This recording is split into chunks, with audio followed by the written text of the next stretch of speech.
Yeah, well, that's the question in this very studio, because last week, and Chopper was here actually, by Martin Daubney of GB News. He mentioned in the comments that Suella Braverman had made last week about Britain being under control of Islamists. And I said, no, it's not. It's not in control. The Islamists are not in control of the UK, but I thought that London and Sadiq Khan was under the control. Now, when I see the scenes out in Parliament Square last Wednesday, Patrick, where we have thousands of people, and it happens every Wednesday now, it's almost every Wednesday, but when they're beaming a light onto the tower, the Elizabeth Tower, the Big Ben Tower, which says from the rivers to the sea, and then we see just a few months back, the whole of Whitehall was taken over. We've seen threats, we've seen wicked chants, we've seen all sorts of horrible things said on these marches around our great city, in our great city, around Parliament. And then we also see last Wednesday that I think that parliamentary procedure was altered, was changed because of the threats from the baying mob outside. That's unforgivable. We should never bow down to the mob outside. When I see all that, I think I have a right, I believe in free speech, to say that I think Mayor Khan has lost, and the police have lost control of the streets of London. I genuinely think they have. And you have to remember, I have Jewish friends living in this capital city, this wonderful capital city, that's helped build this city. And they are frightened to go out. They're frightened to identify themselves. They're having bodyguards at school or in extra security at school. It's absolutely shocking what's happening to our... This should be the greatest capital city on this planet. To say that he's under the control of Islamists, though. Okay. Do you regret that turn of phrase? It may be a clumsy use of language, but you've got to remember, Patrick, it was live TV. He's definitely not in control of the streets of London. On a Wednesday night, when we see the crowds out there chanting this vile venom, who's in control? Is it Sadiq Khan and the Metropolitan Police, or the people on the street? But is it his fault, though, Lee? Because the point is that there's laws that stop you projecting words onto the building of Parliament. Martin Daubney, our colleague, filmed that with projector. Yes. That was being ignored by police. You can't blame that on Sadiq Khan. That's an operational issue. Has he spoke out about it, Chopper, since last Wednesday, from the rivers to the sea on Big Ben? Has Sadiq Khan actually spoke out about it? He has no control over the police. But has he spoken out about it? No, he hasn't. No, he hasn't spoken out about it. And actually, he is the Police and Crime Commissioner of this great city. So if he is the Police and Crime Commissioner and he's got no input into what the police are doing, what the hell is he doing? Why is he in that role? Is there an issue of double standards and snobbery here? We've seen similar remarks to the ones that you made by now Lord Cameron. Zach Goldsmith, when he was running to be Mayor of London, made very similar remarks to you.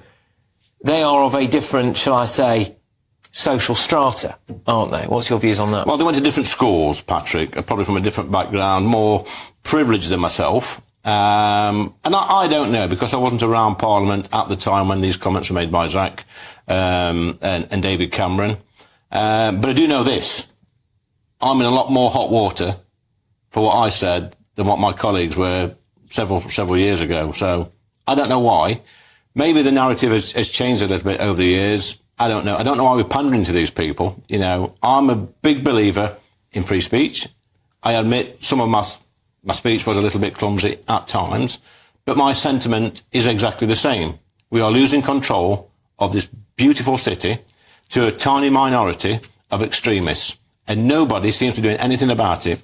It absolutely makes me sick to the pit of my stomach to see these extremists on our streets in London terrorising people.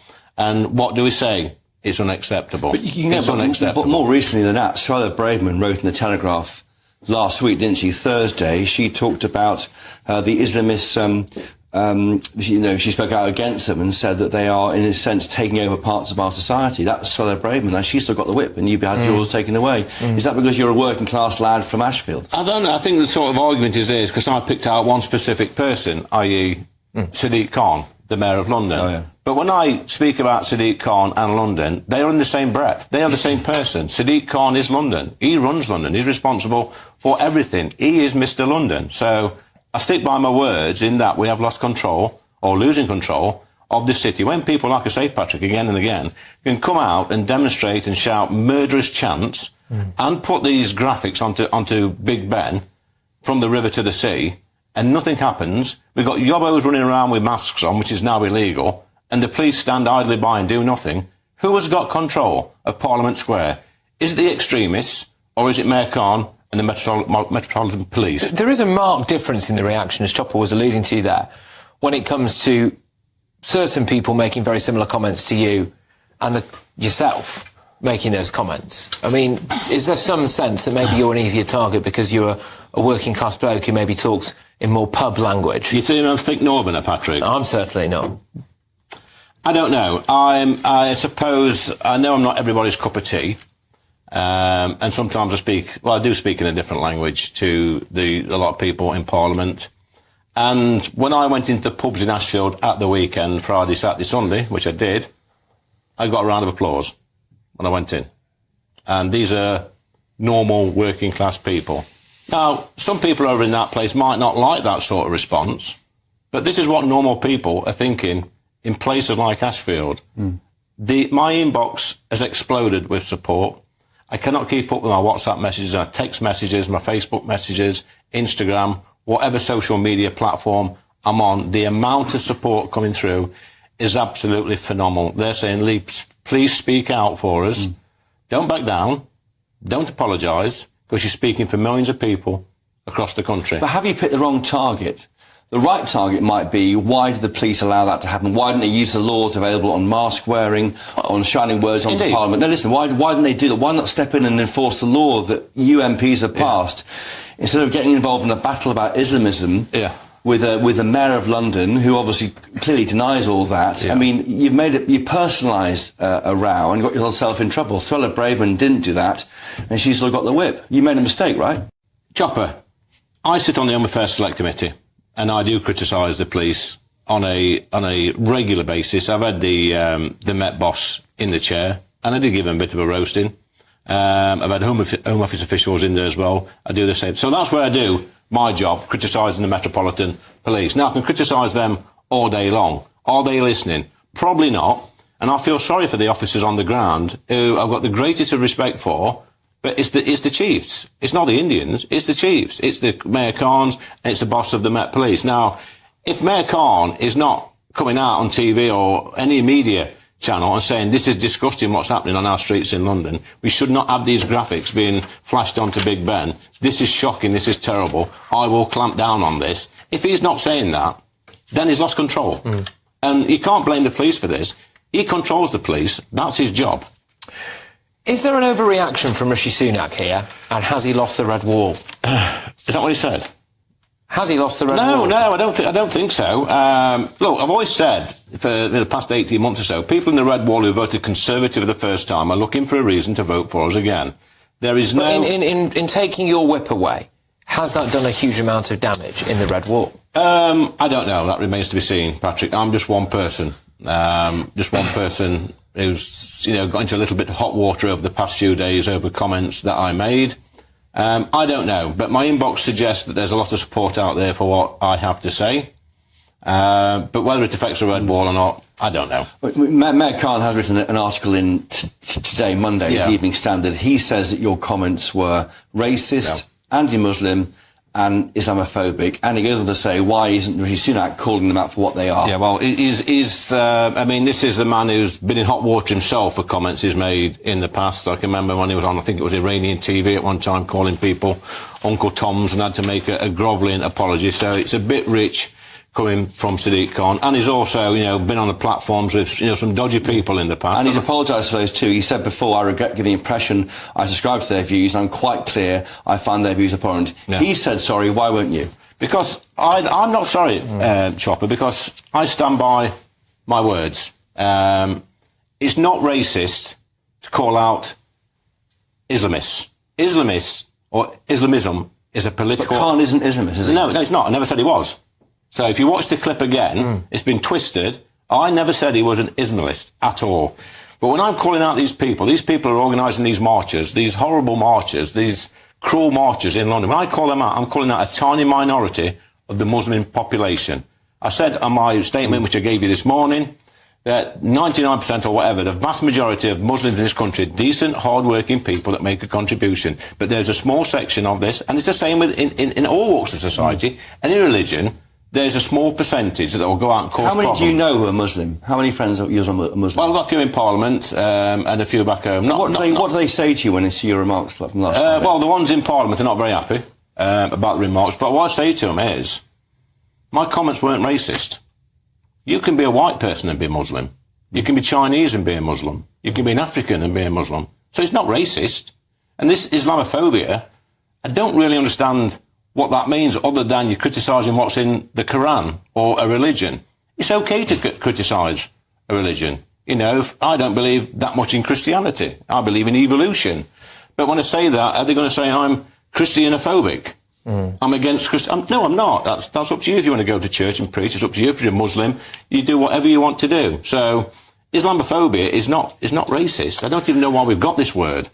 Do you think that there is a tendency to hide behind the word Islamophobia? Because now, rightly or wrongly, the conversation is more about, almost entirely about, actually, Islamophobia, as opposed to radical, fundamental, extreme Islamism, which many people believe is a problem, right?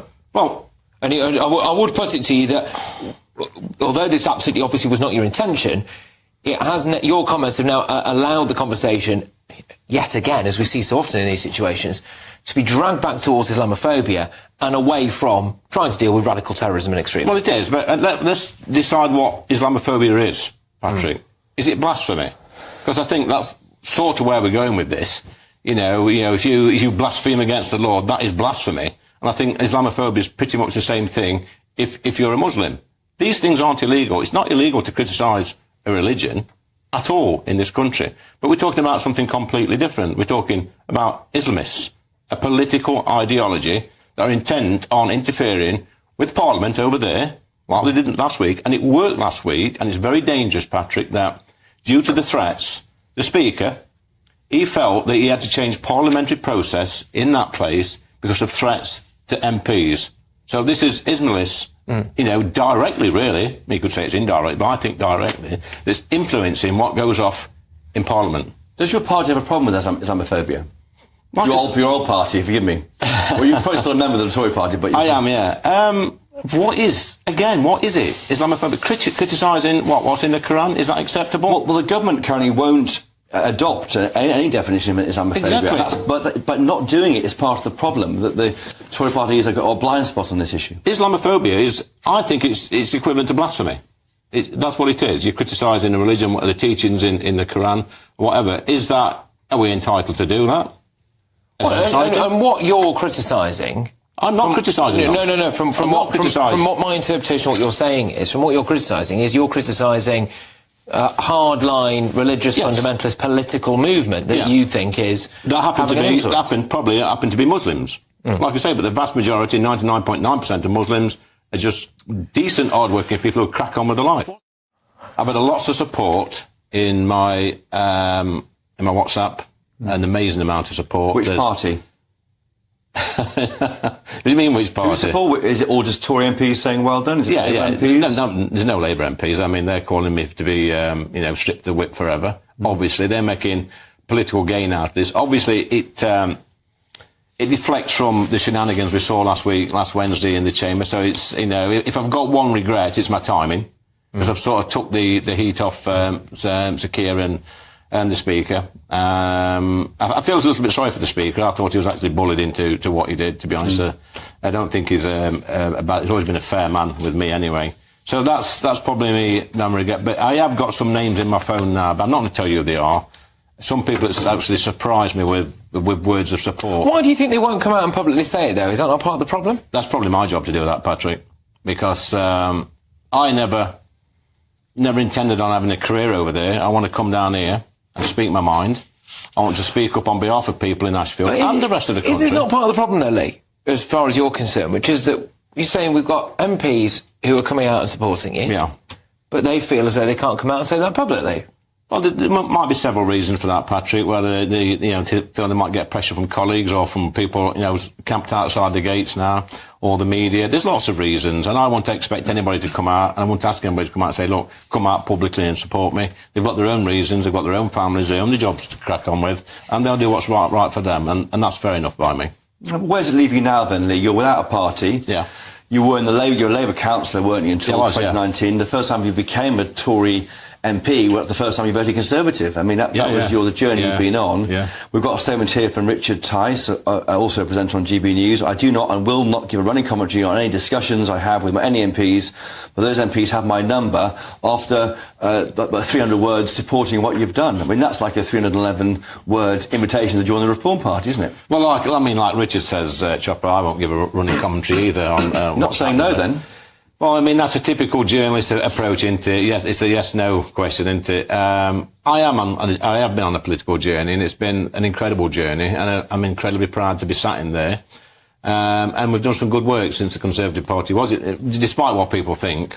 But this is a distraction. It's a distraction that I really didn't want. But, you know, there's 650 of us in that place over there, and we see what's going off on Parliament Square every single week now. It's terrifying.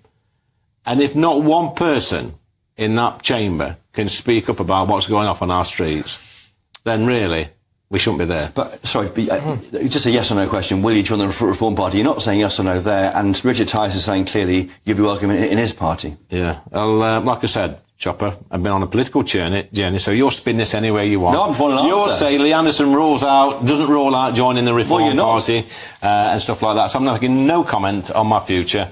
I shall be sat in the chamber this afternoon on the Conservative benches, and there's no votes today, but there'll be votes tomorrow. I'll be voting with the government. Just Lastly on this then, do you feel let down by Rishi Sunak over this? Here's another trap. Well, genuinely, so with respect, I understand. I know that you're in a bit of hot water at the minute. I genuinely don't mean it as a trap. I just want your own personal answer. I think the party could have given me a little bit more backing, if I'm honest.